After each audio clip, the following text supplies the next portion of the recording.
श्रीमद्भगवद गीता के पहले अध्याय का महात्म। श्री पार्वती जी ने कहा, भगवान आप सब तत्वों के ज्ञाता हैं।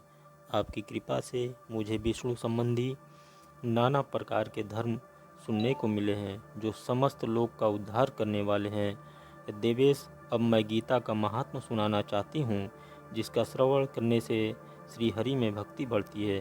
श्री महादेव जी बोले, जिनका श्री विग्रह अलसी के फूल के भांति श्याम वर्ण का है, पक्षीराज गरुड़ ही जिनके वाहन हैं, जो अपनी महिमा से कभी च्युत नहीं होते तथा शेषनाग की शैया पर शयन करते हैं, उन भगवान महाविष्णु की हम उपासना करते हैं। एक समय की बात है, मूर दैत्य के नाशक भगवान विष्णु शेषनाग के रमणीय आसन पर सुखपूर्वक विराजमान थे। उस समय समस्त लोगों के आनंद देने वाली भगवती लक्ष्मी ने आदर पूर्वक प्रश्न किया। श्री लक्ष्मी जी ने पूछा, भगवान आप संपूर्ण जगत का पालन करते हैं, अपने ईश्वर के प्रति उदासीन होकर जो इस क्षीर सागर में नींद ले रहे हैं, इसका क्या कारण है? श्री भगवान बोले, सुमुखी, मैं नींद नहीं लेता हूँ, अपितु तत्व का अनुसरण करने वाली अंतदृष्टि के द्वारा अपने ही माहेश्वर तेज का साक्षात्कार कर रहा हूँ। देवी, यह वही तेज है जिसका योगी पुरुष कुशाग्र बुद्धि के द्वारा अपने अंतकरण में दर्शन करते हैं तथा जिसे मीमांसक विद्वान वेदों के सार तत्व निश्चित करते हैं। वह महेश्वर तेज एक अजर प्रकाश स्वरूप आत्मरूप रोग शोक से रहित अखंड आनंद का पुण्य निष्पन्द तथा दैत्य रहित है। इस जगत का जीवन उसी के अधीन है, मैं उसी का अनुभव करता हूँ। देवेश्वरी, यही कारण है कि मैं तुम्हें नींद लेता सा प्रतीत हो रहा हूँ। श्री लक्ष्मी जी ने कहा, ऋषिकेश, आप ही योगी पुरुषों के ध्येय हैं, आपके अतिरिक्त भी कोई ध्यान करने योग्य तत्व है, यह जानकर मुझे बड़ा ही कौतूहल हो रहा है। इस चराचर जगत की सृष्टि और संहार करने वाले स्वयं आप ही हैं। आप सर्वसमर्थ हैं। इस प्रकार की स्थिति में होकर भी यदि आप उस परम तत्व से भिन्न हैं तो मुझे उसका बोध कराइए। श्री भगवान जी बोले, प्रिय, आत्मा का स्वरूप दैत्य और अदैत्य से पृथक भाव और अभाव से मुक्त तथा आदि और अंत से रहित और शुद्ध ज्ञान के प्रकाश से उपलब्ध होने वाला तथा परमानंद स्वरूप होने के कारण एकमात्र सुंदर है। वही मेरा ईश्वरी रूप है। आत्मा का एकत्व ही सबके द्वारा जानने योग्य है। गीता शास्त्र में इसी का प्रतिदिन प्रतिपादन हुआ है। अमित तेजस्वी भगवान विष्णु के ये वचन सुनकर लक्ष्मी देवी ने शंका उपस्थित करते हुए कहा, भगवान, यदि आपका स्वरूप स्वयं परमानंदमय मन वाणी के पहुँच के बाहर है तो गीता कैसे उसका बोध कराती है? मेरे इस संदेह का आप निवारण कीजिए। श्री भगवान जी बोले, सुंदरी सुनो, मैं गीता में अपनी स्थिति का वर्णन करता हूँ। क्रमशः 5 अध्यायों का तुम 5 मुखों जानो, 10 अध्यायों का 10 भुजा समझो तथा 1 अध्याय को उदर और 2 अध्याय को दोनों चरण कमल जानो। इस प्रकार यह 18 अध्यायों का वाणमयी ईश्वरी मूर्ति की समझनी चाहिए। यह ज्ञान मात्र से ही महान पातकों का नाश करने वाली है।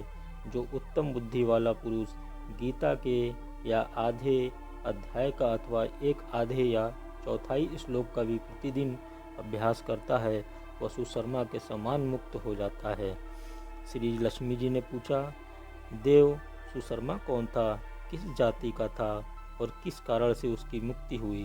श्री भगवान जी बोले, प्रिय, सुशर्मा बड़ी खोटी बुद्धि का मनुष्य था। पापियों का तो वह शिरोमणि ही था। उसका जन्म वैदिक ज्ञान से शून्य एवं क्रूरतापूर्ण कर्म करने वाले ब्राह्मणों के कुल में हुआ था। वह ध्यान करता था, न जप, न होम करता था, न अतिथियों का सत्कार। वह लंपट होने के कारण सदा विषयों के सेवन में ही आसक्त रहता था। हल जोतता और पत्ते बेचकर जीविका चलाता था। उसे मदिरा पीने का व्यसन था तथा वह मांस भी खाया करता था। इस प्रकार उसने अपने जीवन का दीर्घकाल व्यतीत कर दिया। एक दिन मुख बुद्धि सुशर्मा पत्ते लाने के लिए किसी ऋषि के वाटिका में घूम रहा था। इसी बीच में काल रूपधारी काले सांप ने उसे डस लिया।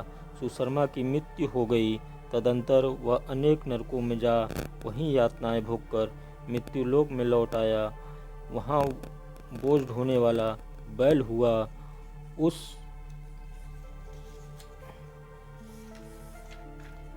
समय किसी पंगु ने अपने जीवन को आराम से व्यतीत करने के लिए उसे खरीद लिया। बैल ने अपनी पीठ पर पंगु का भार ढोते हुए बड़े कष्ट से 7-8 वर्ष बिताए।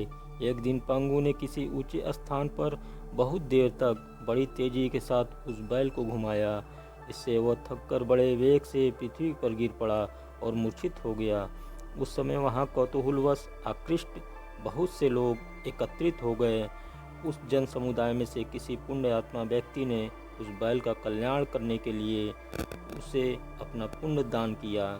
तत्पश्चात एक दूसरे लोगों ने भी अपने अपने पुण्यों को याद करके उन्हें उसके लिए दान किया। उस भीड़ में एक वेश्या भी खड़ी थी। उसे अपने पुण्य का पता नहीं था। अभी उसने लोगों को देखा देखी उसे बैल के लिए कुछ त्याग किया। तदंतर यमराज दूत उस मरे हुए प्राणी को पहले यमपुरी ले गए। वहाँ यह विचार कर कि वेश्या के दिए गए पुण्य से पुण्यवान हो गया है, उसे छोड़ दिया गया। फिर वह भूलोक में आकर उत्तम कुल और शील वाले ब्राह्मणों के घर में उत्पन्न हुआ। उसी समय भी उसने अपने पूर्व जन्म की बातों को स्मरण बना रहा। बहुत दिनों के बाद अपने अज्ञान को दूर करने वाला कल्याण तत्व का जिज्ञासु होकर वह उस वेश्या के पास गया और उसे दान की बात बतलाने हुए उसने पूछा, तुमने कौन सा पुण्य दान किया था? वेश्या ने उत्तर दिया, वह पिंजरे में बैठा हुआ तोता प्रतिदिन कुछ पढ़ता है, उसने मेरा अंतःकरण पवित्र हो गया है, उसी का पुण्य मैंने तुम्हारे लिए दान किया है। इसके बाद उन दोनों ने तोता से पूछा। तब उस तोते ने अपने पूर्व जन्म का स्मरण करके प्राचीन इतिहास कहना आरंभ किया। सुख बोला, पूर्व जन्म में मैं विद्वान होकर भी विद्वता के अभिमान से मोहित रहता था। मेरा राग देश इतना बढ़ गया था कि मैं गुणवान विद्वानों के प्रति भी ईर्ष्या भाव रखने लगा। फिर समय अनुसार मेरी मृत्यु हो गई और अनेक घृणित लोगों में भटकता फिरा। उसके बाद इस लोक में आया। सद्गुरु की अनंत निंदा करने के कारण तोते के कुल में मेरा जन्म हुआ।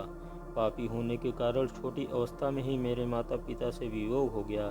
एक दिन में मैं ग्रीष्म ऋतु में तपे हुए मार्ग पर पड़ा था। वहाँ से कुछ श्रेष्ठ मुनि मुझे उठाकर लाए और महात्माओं के आश्रय में आश्रम के भीतर एक पिंजरे में उन्हें मुझे डाल दिया। वहाँ मुझे पढ़ाया गया। ऋषियों के बालक बड़े आदर के साथ गीता का प्रथम अध्याय की आवृत्ति करते थे। उन्हीं से सुनकर मैं भी यह बारंबार पाठ करने लगा। इसी बीच में एक चोरी करने वाला बहलिया ने मुझे वहाँ से चुरा लिया। तत्पश्चात इस देवी ने मुझे खरीद लिया। यही मेरी वृत्तांत है जिसे मैंने आप लोगों से बता दिया। पूर्व काल में मैंने इस प्रथम अध्याय का अभ्यास किया था, जिससे मैंने आपने पाप को दूर किया। फिर उसी से इस वेश्या का भी अंतःकरण शुद्ध हुआ और उसी के पुण्य से दिश्रेष्ठ सुशर्मा भी पाप मुक्त हुआ।